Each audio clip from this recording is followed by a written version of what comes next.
اعوذ باللہ من الشیطان الرجیم بسم اللہ الرحمن الرحیم۔ السلام علیکم گرلز، آج آپ کا لیکچر نمبر 11 ہے for class 4th year Islamic اختیاری کا۔ آج جو ٹاپک ہم نے ریڈ کرنا ہے وہ جی ہماری سیکنڈ حدیث ہے، اس کا سٹارٹ ہو رہا ہے جی یہاں سے۔ حلاوت ایمان کی شرط یعنی ایمان کی جو مٹھاس ہے اس کی کیا شرائط ہیں؟ انس کالا کہا، کالا فرمایا رسول اللہ صلی اللہ علیہ وآلہ وسلم۔ حضرت انس رضی اللہ تعالیٰ عنہ سے روایت ہے کہ فرمایا رسول اللہ صلی اللہ علیہ وسلم نے کہ جس شخص میں ثلاثتن تین من جو کنہ ہو فیہ اس میں وجدہ اس نے پائی حلاوت مٹھاس الایمانی ایمان کی ان کے ان یکونا ہو جائے اللہ و اور رسول اس کا احبا زیادہ پسندیدہ الیہ طرف اس کے مما اس سے جو سواہما علاوہ دونوں کے و اور ان کے یحبا وہ محبت کرتا ہے المرء شخص سے لا نہیں یحبہ محبت کرتا اس سے الا مگر للہ اللہ کے لیے۔ تین باتیں ہوں، نبی پاک صلی اللہ علیہ وسلم نے فرمایا کہ جس شخص میں تین باتیں ہوں، ثلاثتن تین باتیں ہوں، وہ ایمان کی مٹھاس پائے گا، حلاوتن مٹھاس پائے گا ایمان کی۔ پہلی یہ ہے کہ وہ اللہ اور اس کے رسول کو تمام لوگوں سے زیادہ محبوب رکھتا ہو، اور دوسری یہ کہ وہ کسی شخص سے محبت صرف اللہ تعالیٰ کے لیے کرتا ہو، اور ان کے یکرہ ناپسند کرتا ہے، ان کے ان یعودا وہ فی الکفری کفر میں کما جیسا کہ یکرہ ناپسند ان یہ کہ یقذفہ وہ ڈالا جائے فی الناری آگ میں۔ تیسری یہ کہ وہ دوبارہ کفر کی طرف لوٹنا اسی طرح ناپسند کرتا ہے جس طرح آگ میں پڑنے سے نفرت کرتا ہے۔ اس آیت کے جو ہم تشریح ہے،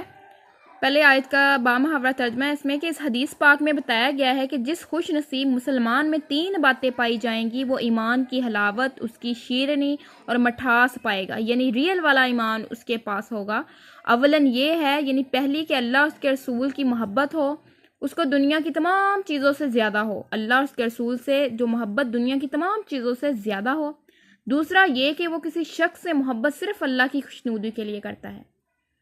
پھر ہے جی تیسرے نمبر پہ یہ کہ ایمان کے بعد کفر کی طرف پلٹنے سے اس کو اتنی نفرت، اذیت اور کراہت ہو جیسے کہ آگ میں ڈالے جانے سے کسی انسان کو ہوتی ہے، یعنی مسلمان ہو کے کفر کی طرف پلٹنے سے اس کو اتنی نفرت، اذیت اور کراہت ہو جیسے کہ آگ میں ڈالے جانے سے ہوتی ہے۔ انہی باتوں کو ہم تفصیل اس کو ٹاپکس ہم یہاں پہ ریڈ کریں گے۔ پہلے والا جو حصہ ہے اس کا آج ہم کریں گے کہ اللہ اور اس کے رسول کی محبت تمام چیزوں سے زیادہ ہو۔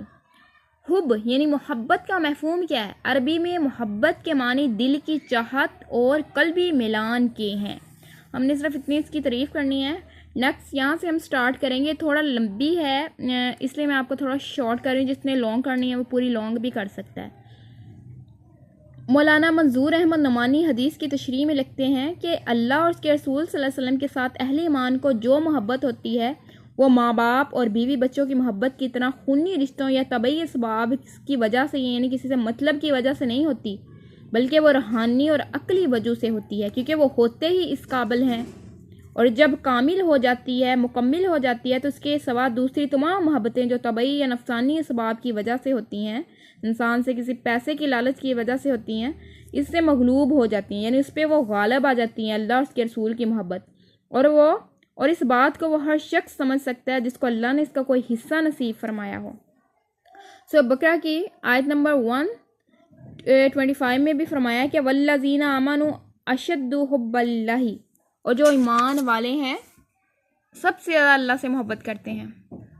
بس قرآن مجید کی آیت کا تقاضا اور مطالبہ بھی یہی ہے کہ ایمان والوں کو اپنی تمام قابل محبت چیزوں سے زیادہ اللہ اور اس کے رسول صلی اللہ علیہ وسلم کی اور اس کے دین کی محبت ہونی چاہیے۔ اس کے بغیر اللہ کی رضا اور اس کے خاص ہدایات حاصل نہیں ہو سکتی اور ایمان کامل نہیں ہو سکتا، یعنی مکمل نہیں ہو سکتا۔ بس جس کو یہ دولت نصیب ہو جائے، اس کے لیے ایمان کے سارے تقاضوں کو پورا کرنا اور اللہ اور رسول صلی اللہ علیہ وسلم کے احکام پہ چلنا نہ صرف آسان ہو جائے گا بلکہ اس راہ میں جانے عزیز تک دینے میں بھی وہ ایک لذت محسوس کرے گا جو ایک عاشق رسول محسوس کر سکتا ہے اور کرتا ہے، اور اس کے برخلاف جس کے دل پہ اللہ اور رسول صلی اللہ علیہ وسلم کی محبت کا غلبہ نہ ہوگا، استغفراللہ، اس کے لیے روزمرہ کے اسلامی فرائض کی ادائیگی اور عام ایمانی مطالبات کی تعمیل بھی بڑی کٹھن ہوگی۔ یعنی جو عام روزانہ روٹین نماز ہے، جھوٹ سے پرہیز ہے، اور بھی جو نیکی کے کام ہے، اس کے لیے وہی بہت کٹھن ہوں گے، اس پہ یہی چیزیں بڑی مشکل ہوں گی جس کے دل میں اللہ اور اس کے رسول کی محبت نہیں ہوگی۔ اور جتنا کچھ وہ کرے گا بھی تو اس کی حیثیت زیادہ سے زیادہ بس قانونی پابندی کی سی ہوگی۔ بس اس کے لیے فرمایا گیا ہے کہ جب تک اللہ اور اس کے رسول کی محبت، دوستی، چاہتوں اور محبتوں پر غالب نہ ہو جائے، ایمان کا اصل مقام نصیب نہیں ہو سکتا اور ایمان کی حلاوت حاصل نہیں ہو سکتی۔ اب ہے جی محبت کے لیے اطاعت بھی لازمی ہے۔ یہ محبت سے ریلیٹ ہی ہے، تشریح اس کی ہم ٹاپکس ہیں اس کی تشریح کے لیے کہ محبت کے لیے اطاعت بھی لازمی ہے۔ دوسری بات یہ کہ محبت کے لیے اطاعت لازم ہے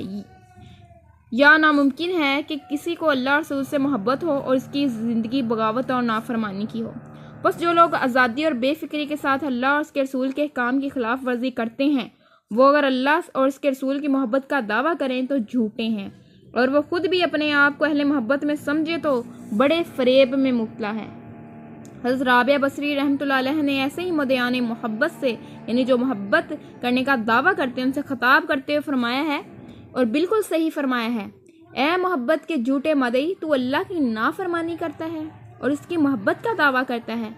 عقل کے لحاظ سے یہ بات بہت عجیب ہے کہ اگر تو دعویٰ محبت میں سچا ہوتا تو اس کی فرما برداری کرتا، کیونکہ ہر محب اپنے محبوب کی بات دل و جان سے مانا کرتا ہے۔ یعنی آپ کو کسی، فار ایگزامپل آپ ریئل لائف میں بھی لے لیں، آپ کو دنیا میں کسی سے بڑی محبت ہے تو آپ اس کی ہر بات مانیں گے کہ کہیں وہ مجھ سے ناراض نہ ہو جائے، میں اس کی ہر بات کو مانوں گا۔ یہی حال ہے کہ اللہ تعالیٰ سب سے بڑھ کے جو محبت ہے وہ تو پھر اللہ اس کے رسول سے محبت ہے نا ہماری، تو ہم کیسے اس کو فالو نہ کریں، ان کی جو احکام ہیں۔ بہرحال اللہ رسول کی محبت کے لیے ان کی اطاعت بھی لازمی ہے۔ حدیث کا دوسرا جو پارٹ ہے وہ یہ ہے کہ یحب المرء لا یحبہ الا اللہ، یعنی مومن کی جس شخص سے محبت ہو وہ محض اللہ تعالیٰ کے لیے ہو۔ اب دوسرے نمبر پہ اگر کسی سے وہ محبت دنیا میں بھی کسی سے کرتا ہے، کسی شخص سے، تو وہ صرف اللہ کے لیے ہو، تب وہ ایمان کی حلاوت کو پائے گا۔ یعنی سب سے پہلے تو ایک بات یہ تھی حدیث میں ڈسکس کہ وہ اللہ اور اس کے رسول کو سب سے زیادہ محبت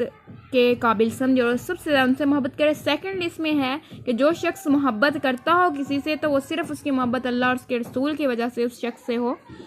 حب الہی عظمت الہی ہے، یعنی اللہ سے محبت جو ہے وہ سب سے اعلیٰ محبت ہے۔ ابو امامہ رضی اللہ تعالیٰ عنہ حضور صلی اللہ علیہ وسلم سے روایت کرتے ہیں کہ جس بندے نے بھی اللہ کے لیے کسی بندے سے محبت کی، کہ یعنی یہ تو بڑا اللہ کا پیارا بندہ ہے، اس سے انسان محبت کرتا ہے، تو اس نے اپنے رب کی عظمت اور تقریر کی، یعنی اس نے اپنے رب کی عزت کی۔ اسی طرح اللہ تعالیٰ کی عظمت کا حق ادا کر دیا کہ جس کا شمار عبادات میں ہوتا ہے۔ اللہ تعالیٰ کے محبوب بندے اب کون سے ہیں؟ حدیث قدسی میں ہے کہ اللہ تعالیٰ کا ارشاد ہے کہ میری محبت واجب ہے ان لوگوں کے لیے جو باہم میری وجہ سے محبت کریں، یعنی آپس میں میری وجہ سے محبت کریں اور میری وجہ اور میرے تعلق سے کہیں اکٹھے بیٹھیں، یعنی میری محفل سجائیں، میری باتیں کریں، اسلام کی باتیں کریں اور میری وجہ سے باہم ملاقات کریں اور میری وجہ سے ایک دوسرے پر خرچ کریں۔ اس حدیث میں اللہ تعالیٰ نے بشارت دی ہے، اس کو خوشخبری سنا دی ہے کہ میرے ان بندوں کے لیے میری محبت واجب ہو چکی ہے، وہی میرے پسندیدہ بندے ہیں۔ حضرت ابو ہریرہ رضی اللہ عنہ سے روایت ہے کہ حضور صلی اللہ علیہ وسلم نے فرمایا کہ ایک شخص اپنے بھائی سے جو دوسری بستی میں رہتا ہے ملاقات کے لیے چلا جاتا ہے۔ راستے میں ایک فرشتے نے اس سے پوچھا، تمہارا کہاں کا ارادہ ہے؟ جواب دیا، میں اس بستی میں اپنے بھائی سے ملنے جا رہا ہوں۔ فرشتے نے کہا، کیا تمہارا اس پہ کوئی احسان ہے؟ جواب دیا، نہیں، بلکہ میرے جانے کا باعث یعنی وجہ یہ ہے کہ اللہ کے لیے مجھے اس سے محبت ہے۔ فرشتہ بولا، مجھے اللہ تعالیٰ نے یہ بشارت دے کر، یعنی یہ خوشخبری تمہارے لیے دے کر بھیجا ہے کہ اللہ تعالیٰ تم سے محبت کرتا ہے جس طرح تم اللہ تعالیٰ کی خاطر اس کے بندے سے محبت کرتے ہو۔ پھر ہے جی حب الہی کا خاص امتیاز، یعنی جو اللہ سے محبت کی خاص بات کیا ہے، وہ ہے ان حضور صلی اللہ علیہ وسلم نے فرمایا، اللہ کے بندوں میں کچھ ایسے بھی ہیں جو نبی یا شہید تو نہیں لیکن قیامت کے دن ان کے مرتبے کی وجہ سے انبیاء اور شہداء بھی ان پہ رشک کریں گے کہ یہ کون شخص ہیں جو ہم سے بھی بڑھ گئے ہیں۔ صحابہ کرام رضی اللہ تعالیٰ نے عرض کیا، یا رسول اللہ صلی اللہ علیہ وسلم وہ کون ہے؟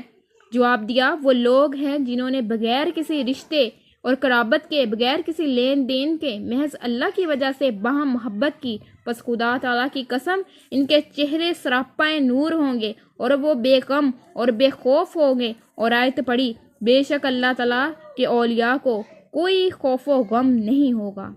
محض اللہ تعالیٰ کے لیے کسی سے بے غرض محبت کرنا صفت ایمانی ہے، جس کے اللہ تعالیٰ کے ہاں بڑی قدر و منزلت ہے۔ عرش کا سایہ، ہم اپنے مطلب کے لیے تو بڑی محبت کسی سے کرتے ہیں، بڑی چاپلوسی کرتے ہیں، لیکن اللہ کے لیے کر کے دیکھیں تو پھر اس کا بڑا انعام ہے۔ عرش کا سایہ، حضرت ابو ہریرہ رضی اللہ عنہ بیان کرتے ہیں کہ حضور صلی اللہ علیہ وسلم نے فرمایا، قیامت کے دن اللہ تعالیٰ ارشاد فرمائیں گے، کہاں ہے میرے وہ بندے جو میرے جلال کی وجہ سے باہمی محبت رکھتے ہیں؟ آج جبکہ میرے سائے کی سوا کوئی سایہ نہیں، میں اپنے بندوں کو اپنے سائے میں جگہ دوں گا۔ آگے استفسار سے مقصود بزرگان خدا کی مقبولیت سارے اہل مشرق کے سامنے ظاہر کرنا ہے۔ یہ عرش کا جو سایہ ہے وہ ہے جی اللہ محبت الہی کا جو فائدے ہیں یا فضیلت ہے اس میں شامل ہے۔ آگے تیسرا جو حصہ ہے حدیث کا آخری، وہ یہ ہے کہ ایمان کے بعد کفر کی طرف لوٹنا جہنم میں گرنے کے مترادف ہے۔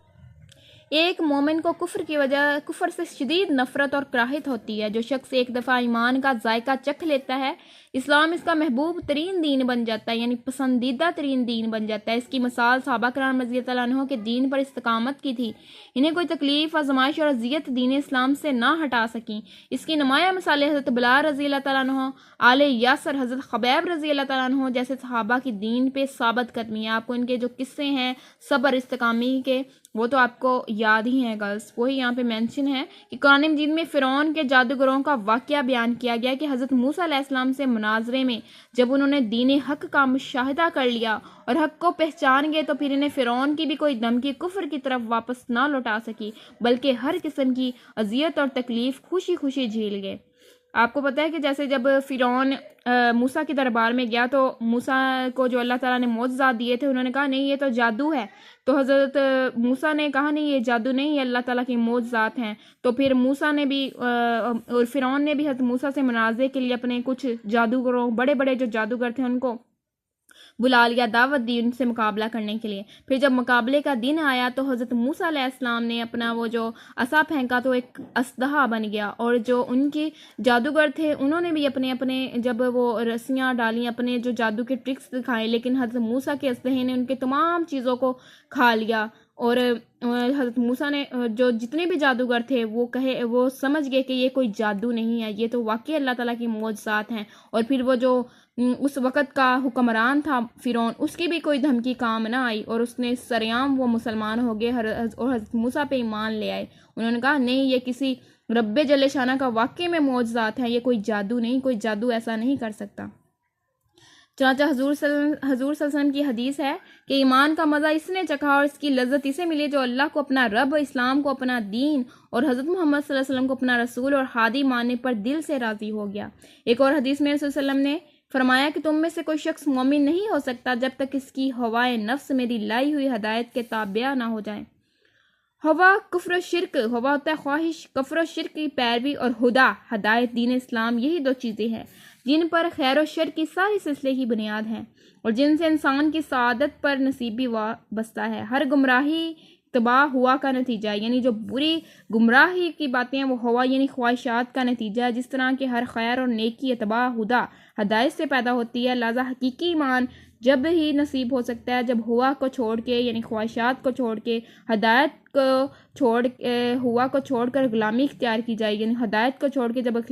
غلامی اختیار کی جائے اور بجائے ربانی ہدایات کے وہ نفسانی خواہشات کے تابع ہو گیا تو گویا خود ہی اس نے مقصد ایمان کو پامال کر دیا۔ قرآن مجید میں ایسوں ہی کے متعلق فرمایا گیا کہ انہوں نے شیطان اور خواہشات نفس کو اپنا خدا بنا لیا اور کفر کی راہ اختیار کر لی۔